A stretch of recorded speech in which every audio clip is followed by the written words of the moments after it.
It's time for City Beat, your source for all the latest news on the city of Thompson. Only on 102.9 CHTM, your radio station. I'm Molly Gibson Kirby, and this is City Beat. Today I'm talking to Deputy Mayor Dennis Fenkse. We're going to get everyone up to date on what's happening around the city. If you have any questions you want answered, give us a call at 677-8181, or you can email us at chtm@arcticradio.ca. To begin, what has been happening around town this past week? Hi, Ollie. To begin with, we're in the midst of spring cleanup, and we're continuing the program. The $3 bag continues until June 9th. I understand last weekend was very successful. Collected over 1,000 bags of garbage throughout the community, so good on the community, and keep it going. So again, $3 a bag until June 9th. You can call Public Works at 677-7970 for more. Still with spring cleanup, the e-waste portion of it, available every Saturday until October 25th from 8 to 4 at the Public Works Yard.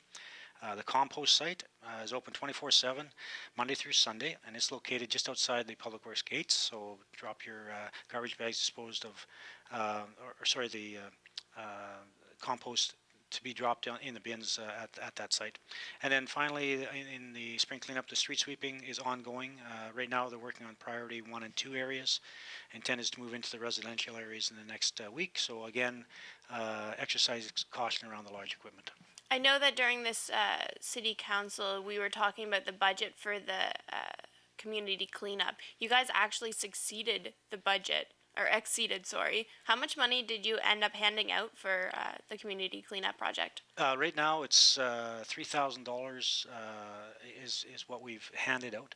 And so, which is a good thing in that people are buying into the program and helping to clean up. So we'll make funds available to continue the program until June 9th. Okay, so winter's finally over and it's becoming construction season. Are there any priority spots? Do you have a schedule of the planned construction this summer? There actually will be an education for the community in regards to the construction regarding street renewals. There'll be announcements in the paper and on radio as well as where the construction zones are. So once the barricades go up and the signage goes up, please be aware of the workers, the flag people that may be around, or the workers that are executing the work. So drive cautiously in and around the construction areas, and that will be ongoing all summer. We have a short season, a lot to get done, so there will be again an education process to the community of where and when and how, but we have a lot to do in a short period of time. We have a question from a listener named William. They're asking if there's a bylaw for businesses to keep their premises clean and tidy, and if there is, why are they not being fined? He lists a few different companies and businesses and apartments in Thompson where there has been a lot of garbage outside. Are there bylaws around that? Yes, there's general bylaws that talk to property owners, whether they be residential or commercial. We have bylaw officers that tour the community on a regular basis for violations of that, whether it be derelict vehicles or garbage. So there are bylaws in place.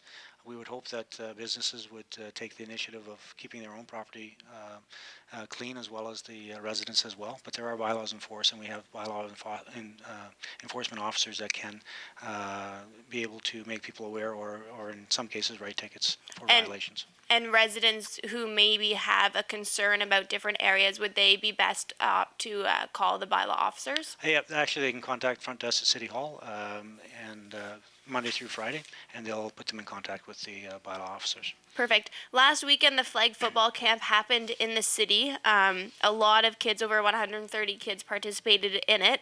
A lot of parents now are asking what's next. Is it possible to get sports teams like football in our city? Most likely. Basically, with the flag football, it was the initiative of a couple of volunteers and individuals in our community that brought it forth, and kudos to those people for doing that. Again, by the numbers that showed up continuously over the last couple of years, it's been a real success. So most of the the leagues that are in place right now, like hockey and baseball and soccer and things like that, are all driven by one, by the kids' need or want to be involved. Secondly, by the parents being involved in the administration of that, and that's a big part of it. And every organization goes through those growths and ups and downs of organization to allow the sport to be presented. So basically, any sport can be accommodated within our community if there are, one, the kids to be participating, and two, the parents or volunteers to administer it, because that's the biggest part of organizing, putting schedules in place and finding fields or facilities depending on what the sport is. So anything can happen within the community. It just takes the initiative of one or two people. So we look forward to more successful programs like the flag football program that's been recently started. Okay. When are the splash pads and the pools and all that type of thing going to be open for this summer? They normally open at the end of the school year for the summer, July and August, and sometimes into September. Being the late spring, we're still shooting probably for the middle of June to beginning of July for that, and it'll be open for approximately 2.5 months. Okay. Let's talk about the UCN opening. It was a huge event in Thompson, and thousands of people came and experienced the new campus. How is this going to better Thompson to have this new facility and the North in general? Well, I think in general terms, UCN is a monument for this community and for the Norman region, in that it's an $82 million investment by the province, and it just speaks to the need to build our foundation, our future through the education lines. And UCN, having the new campus located in Thompson, will be economically a big boom to us, because kids will be coming to school here from other areas, as well as local kids going to school. It's jobs, professors and support staff within UCN, so they are an industry, an education industry within our community. So for the long-term view of Thompson, as we move forward as a regional hub for a lot of services, education for sure is one of them, and UCN will certainly be one of the stars. Okay. During this week's City Council meeting, Tim Johnston and other northern mayors sent a letter to our premier, and that was mentioned in the agenda. What was that letter for? Recently, it was to deal with frozen pipes, and the issue of that. Everybody knows the number of frozen pipes that have been on the news in Winnipeg. We weren't immune to that, neither were other northern communities immune to frozen pipes. It was one of those years where the frost penetrated deeper into the ground than normal. In our area, normally it goes around 5 feet. We've seen frost at 6, 7, 8 feet, and which is right around where the pipes are located.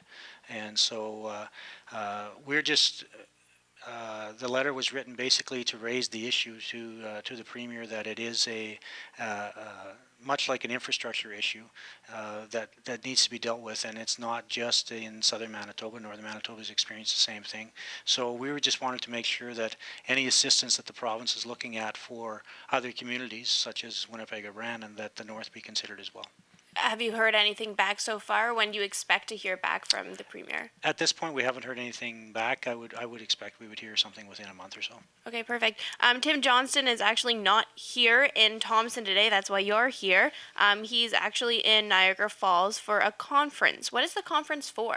The conference is the FCM, Federation of Community Municipalities, of which Aaron Hogan, one of our councillors, is a director on, as well as the mayor has attended in the past as the mayor of City of Thompson, and our CAO, Gary Septelli, is also attending. So basically we have municipal governments, which the City of Thompson, for an example. We have a provincial organization, which is the Association of Manitoba Municipalities, and each province and territory has those associations. Then you move up to the federal level, and this is what FCM is. It's a federal level of organizations representing municipalities at the federal level, dealing with the federal government on federal issues. And so it's great that we have a voice at the table in Aaron Hogan, who has done an excellent job for us, and it's really brings Thompson to the federal level and nationally across the board. Perfect. Community gardens. There has been talks about this in previous council meetings being situated different areas in town. What's happening with that now? I believe the request made to our council was for access to lands on the hydro lines on the east side of the city, and I believe the project will be moving forward. We've had community gardens in other areas.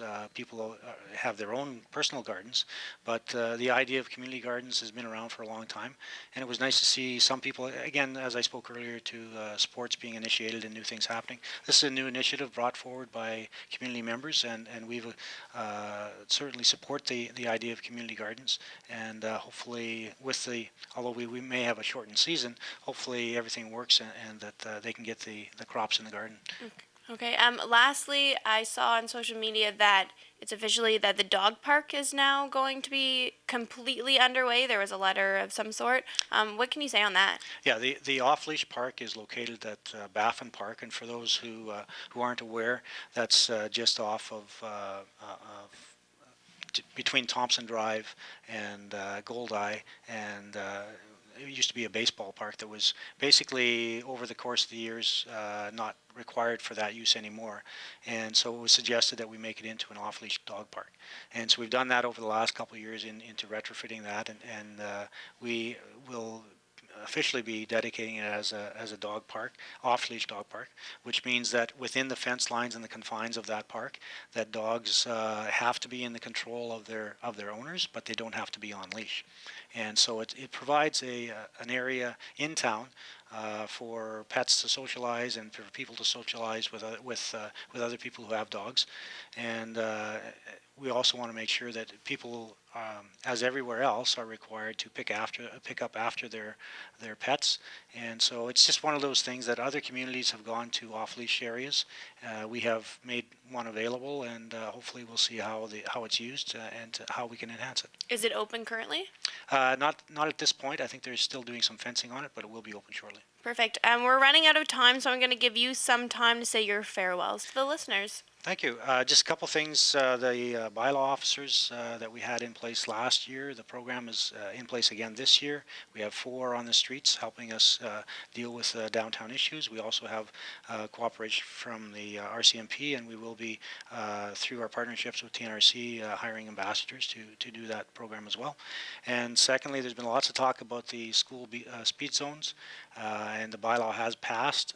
The signage has been ordered and will be in place in the next probably 4 weeks or so, and then there'll be an education process as to where the zones are and so forth, and hopefully by the time kids are back to school in September, everybody will be aware of the zones and obeying the street signs. Perfect. Thank you very much for coming in. Thank you. This has been City Beat for May 29th. Join myself and Mayor Tim Johnston next Thursday for more questions and answers. For 1029 CHTM, I'm Molly Gibson Kirby.